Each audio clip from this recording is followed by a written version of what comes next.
Welcome back, everyone. We're diving into some pretty uh, captivating historical excerpts today Yeah. about the abdication of Kaiser Wilhelm II of Germany back in 1918. Oh, yeah. I think, we tend to think of rulers as almost these, like, untouchable figures, right? Yeah. Like they just shape the destinies of nations. But Yeah. this story, it really shows how even an emperor can be swept away by events, Uh-huh. especially when you throw in a world war and social unrest and even a mutiny. It's really a classic case of Yeah. that old adage, absolute power corrupts absolutely. Right, right. And in Wilhelm II's case, Yeah. it's not just the man himself, it's the whole system that was just like crumbling around him. Okay, so let's try to set the stage here a little bit. Right. 1918, World War I is raging on, Uh-huh.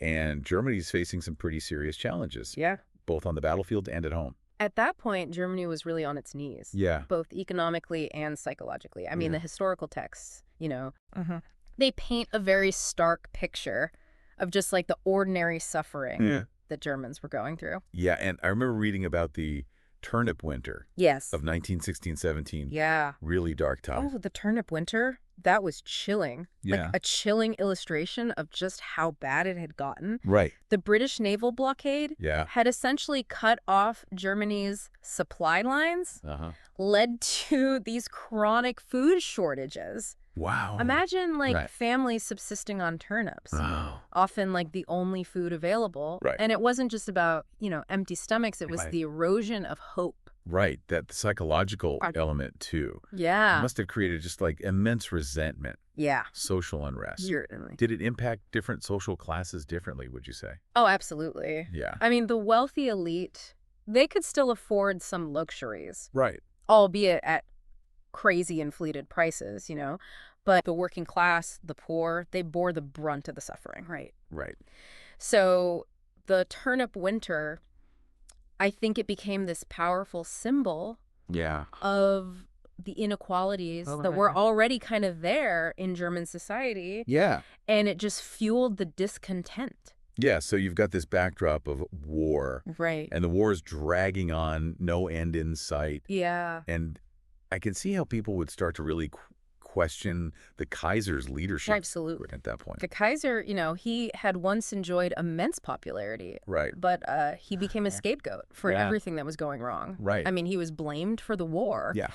for the consequences, both on the battlefield, on the home front. Right. And so Yeah. it's interesting. So we have a country struggling with hunger, Yeah. economic hardship, Right. war that seems unwinnable. Right. And on top of all that, you have the Kaiser, once seen as strong, Yeah. now a symbol of failure. Exactly. And it's important to note, Okay. this wasn't just like among the common people. Hmm. Military leaders, too, were starting to have doubts. Really? Yeah. Even the military? Yeah. I mean, at first they were, staunch supporters, Right. but they were starting to lose faith I see. in his ability to lead. What were their concerns specifically? Do you know? Well, I mean, they were being pragmatic. Okay. They saw the war was going badly. Okay. The spring offensive had failed. Uh, American troops were pouring in to help the Allies, Yeah. and defeat just seemed inevitable. right. They began to see the Kaiser Uh-huh. as an obstacle to peace. So not only was the public opinion Right. turning against him, Yeah. but he's losing the support of the very people who were supposed to be upholding his authority. I was. Recipe for disaster. Yeah. It was a volatile mix. Yeah. And then to make matters worse, this seemingly isolated incident Right. up in the northern port of Kiel, Uh-huh. that really acted as a catalyst. You're talking about the Kiel Mutiny, right? That's right. Yeah, I remember reading about that. Yeah. Sailors refusing to follow orders. Yeah. That's a powerful statement. Powerful statement. But how did just a single mutiny What? turn into a revolution? The Kiel Mutiny, it wasn't just a group of, Right. disgruntled sailors. Yeah.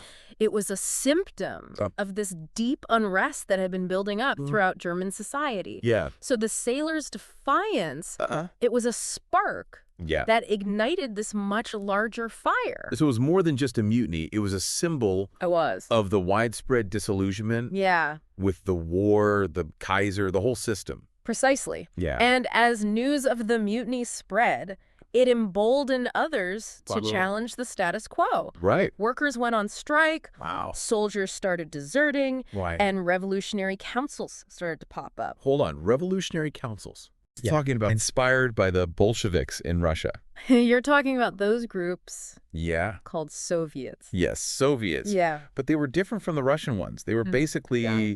local governing bodies Right. made up of workers and soldiers I see. demanding immediate change. So it wasn't just about getting rid of the Kaiser. There Yeah. was this deeper yearning Right. for something more. For change, Yeah. for a more just and equitable society. Okay. So the Kiel Mutiny was the spark. The spark. But the causes of the revolution Yeah. were much more complex. Far more complex. Yeah, so we've got a nation on the verge of collapse, Yeah. a leader who's losing authority, Rapidly eroding. and this mutiny that sparked a revolutionary movement. It's like he was caught in a perfect storm. What options did he even have at that point? Like, Yeah. what could he do? Well, I mean, not a lot. Yeah. I mean, his options were dwindling rapidly. Right. I mean, he could dig in his heels, right? Uh-huh. Refuse to abdicate, Right. risk a bloody civil war, Yeah. or he could just bow to the inevitable step aside. Right. Neither of those choices sounds good. No. I can see why he clung to power Yeah. I mean, of course, as long as he could. power is a seductive thing, Yeah. especially when you've wielded it for as long as he had. Right.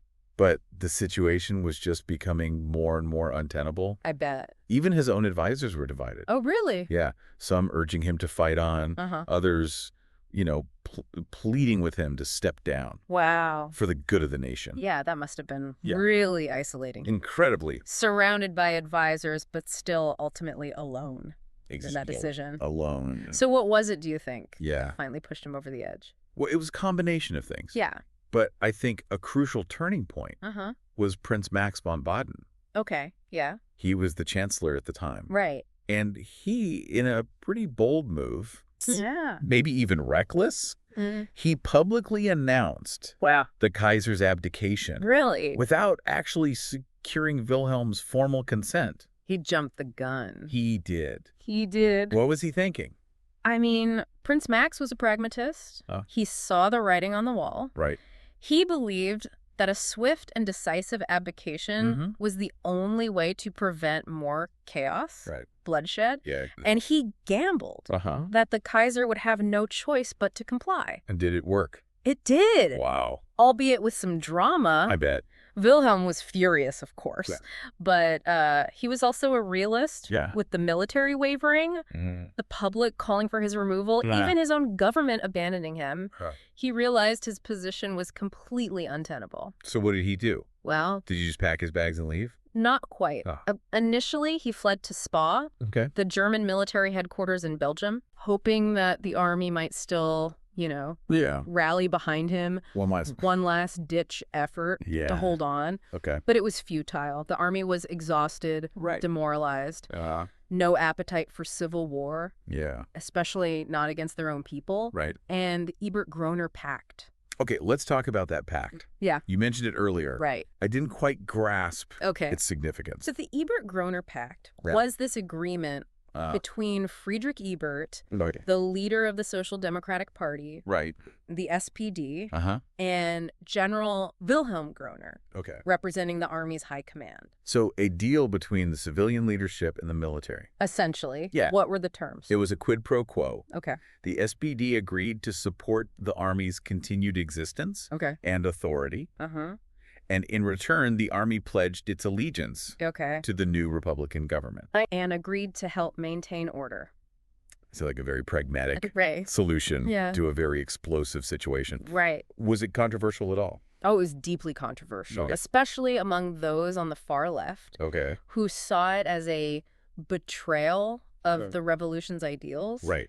They argued that the pact basically propped up the old guard. Right. The very people they were fighting against. Exactly. So it was a compromise, It was. but it led to a peaceful transition of power. Yes. Yeah. And in the midst of all this turmoil, Yeah.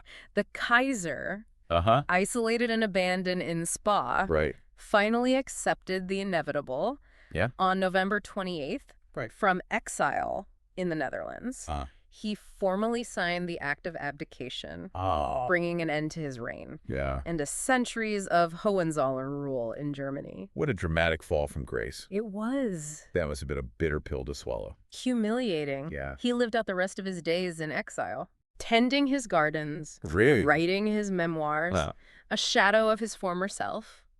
It's amazing how quickly Yeah, things can change. it is. How even those who seem so invincible Yeah, can just be swept away by events. absolutely. It makes you wonder if he ever looked back and thought, Yeah. what if I had done things differently? I mean, that's a question historians continue to grapple with. Yeah. Was the Kaiser solely to blame for Germany's misfortunes? Right. Or was he a product of his time? Mm-hmm. Just a ruler swept along Yeah. by forces beyond his control. Right. I mean, Yeah. It's a fascinating debate. it is. And speaking of historical forces, Yeah. the Kaiser's abdication wasn't just a personal tragedy. No. It had huge consequences Yeah. for Germany The entire world. and the world. Yeah. Yeah. It marked the end of an era, the collapse of an old order, Right. paved the way for the Weimar Republic. Right. Germany's first experiment with democracy. I remember reading that the Weimar Republic faced a lot of challenges. Oh, it did. Yeah. I mean, it was a fragile democracy, Mm-hmm. born in the midst of chaos, Right. defeat, Yeah. burdened by the legacy of the war, Mm-hmm. crippling economic problems, Right. the rise of extremist ideologies No. on both the left and the right. So the Kaiser's abdication wasn't the end of the story. No, It was just the beginning the beginning of a new chapter. of a new chapter. Yeah. Filled with its own complexities and challenges. Yeah, To understand this moment in history, right. we need to look deeper Delve deeper. into the events that unfolded immediately after Immediate aftermath. the Kaiser's abdication. Yeah, What happened on November 9th, 1918, right. when the Kaiser was gone Yeah, and the future of Germany was up in the air. hanging in the balance. November 9th, 1918. Yeah. That must have felt like standing on the edge of a whole new world for Germany. It- What was the atmosphere like? Oh, it was intense. Yeah. Just a day of, like, Yeah. real drama and uncertainty. Mm-hmm. News of the Kaiser's abdication, Right. It spread like wildfire. Yeah. And it sparked, both celebration and anxiety. I can imagine some people rejoicing Of course. at the end of the monarchy, Yeah. but others just completely terrified of what might come next. Germany was in uncharted territory. Right. I mean, there was no roadmap Yeah. for this kind of transition. So who stepped into that power vacuum Well, with the Kaiser gone? that's where the Social Democratic Party, Okay. the SPD, comes Right. in. Right. They were the largest, most organized political party in Germany at the time. Okay. And they saw this as their moment Yeah. to shape the future of the nation. So they weren't just revolutionaries. They were actually, we had to play the game. yeah, skilled political operators. Exactly. Yeah. Friedrich Ebert, the leader of the SPD, Uh-huh. he proclaimed the establishment of a republic, Okay. hoping to, Yeah. quell the unrest Right. and prevent, Yeah. like, a Bolshevik-style revolution in Germany. Yeah, I can see why they'd be worried about that. Oh, yeah. I I mean, agree. the Bolsheviks had just seized power in Russia The year before. the previous year. Yeah. I mean, the specter of a communist revolution was very real. Yeah. It terrified many in the German establishment, You're right. Ebert and the SPD. Yeah. They were determined to avoid a similar fate. So they established a republic, Yeah, but governing a nation in turmoil, right. it's a whole other thing. It is. What were some of the immediate challenges they faced? Well, I mean, they inherited a country Yeah. devastated by war, Right. economic instability, Uh-huh. deep divisions Right. along political lines. Plus, they had to deal with the armistice. Right? Oh, the armistice. Right. That was a bitter pill to swallow. I mean, many Germans felt Mm-hmm. betrayed by their leaders, Right. unfairly punished. Yeah. And all this resentment, Right. this nationalism, Mm-hmm. it just festered, Yeah. created fertile ground Right. for extremist movements. Yeah, so it sounds like the Yeah. Weimar Republic, Yeah. despite its democratic ideals, Right. was born under a pretty dark cloud. It was. Mm. And its birth pangs. I mean, Yeah. that was just the beginning of a, turbulent, ultimately tragic story. Right, right. Well, But that's a topic for another deep dive. another deep dive. Yeah. So as we wrap up here, Okay. exploring the Kaiser's abdication, Yeah. what are some key takeaways? I think this story, it really reminds us that even the most powerful systems, Right. seemingly untouchable, Uh-huh. they can crumble when Yeah. you have these, like, Uh-huh. overwhelming pressures. Both internal and external. Yeah. And it also shows that Uh-huh. individual choices really matter. Absolutely. Like Prince Max von Baden's decision Yeah. to announce the Kaiser's abdication. Right. That was a gamble. Huge scale. That had a huge impact Yeah. on Probably. everything that followed. It's like a ripple effect. Yeah, and it really underscores Yeah. that revolutions are rarely Yeah. the result of just one single cause. No. They're the culmination Right. of all these deep-seated social, economic, political tensions have been building up for years. So the Kaiser's abdication Yeah. was a pivotal moment Absolutely. for just one piece One piece of a much larger of puzzle. a much larger puzzle. Yeah. Well, this has been a fascinating deep dive It has. into a really pivotal moment in history. Absolutely. And as always, Yeah. I encourage you to Keep exploring. keep exploring, Yeah. delve into those primary sources, Draw your own conclusions. and think for yourselves about what led to the fall of an empire The birth of a republic. and the birth of a republic. It's a fascinating period. It is, and it reminds us that history Yeah.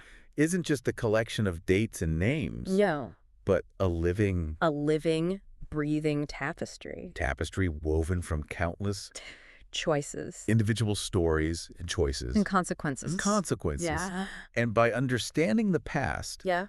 we gain a deeper appreciation Absolutely. for the complexities of the present And the challenges that lie ahead. and the challenges that lie ahead. It's all connected. It's all connected. Thanks for joining us. Thanks for having me.